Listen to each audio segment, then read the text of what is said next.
is Eric. I am 21 from Richmond, Virginia, and I am a tour guide for my school's arts program. Last time you saw me, I was the winner of 1984 Deathly Hallows. I've never done a live game before. I only just joined the board community, the online reality game community, like a year ago. So I'm really excited to actually do this, be here in person with all these people. This is crazy.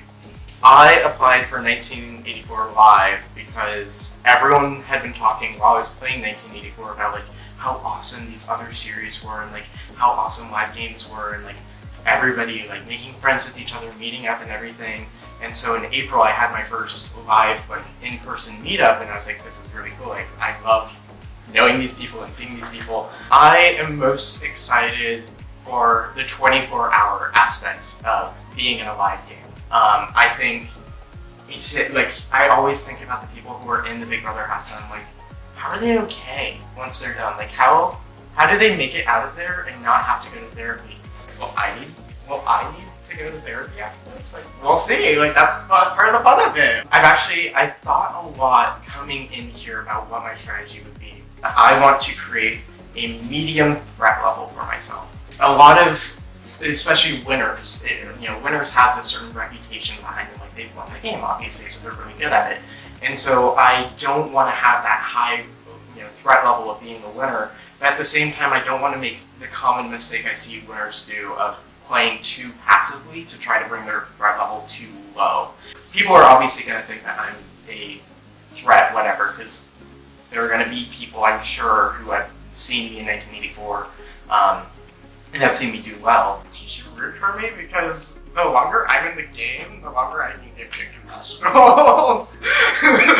I know when I played 1984 Deathly Hallows, I feel like I get good content. I did get villain of the season, and that's for a reason. You, as the audience, can see all my frustrations when people do dumb things, and I'm upset about it. Coming into this season, I really want to see basically anybody from my seasons. If, Rose comes here from South Korea, I would love to see her in the game. I would love to see Jeremy Arsenault. I would love to see Chris Provost in this game.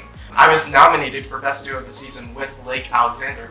I would love to see him in this house. Both for my game and also on a personal level, I would love to see in here is Zach Ravioli. He's played this game before twice. He's won twice, so obviously he's a big shield in front of me. The people I am really scared to see in this house are basically anybody from All Stars 2 or Fame and Glory or whatever it's called. I heard that house is...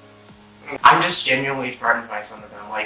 Nick Favor is... I've only heard good things about him. I've heard that he's sociable and he's really nice and he's a really good game player on top of all that. And I'm like, okay, I guess I'll give him a check. Caleb Reynolds, where on a personal level, I love Caleb.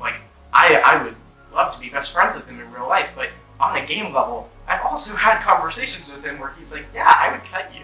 And I'm like, okay, well, I don't really want that in the house. Or just in general, anybody who knows me as a winner but doesn't know that I'm a winner who gets to the end by being a really loyal person, because that's something everybody forgets, is that I'm a really loyal player. I get to the final two with my final two, and that's happened both of the times that I played.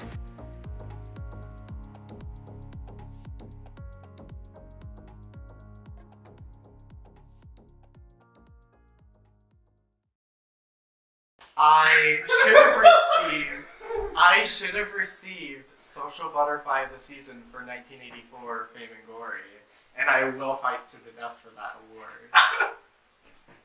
That's going in your video. I think you had to be on the cast to get that award, but... I had more alliances going into the season. And you get the awards on the cast. And point proven.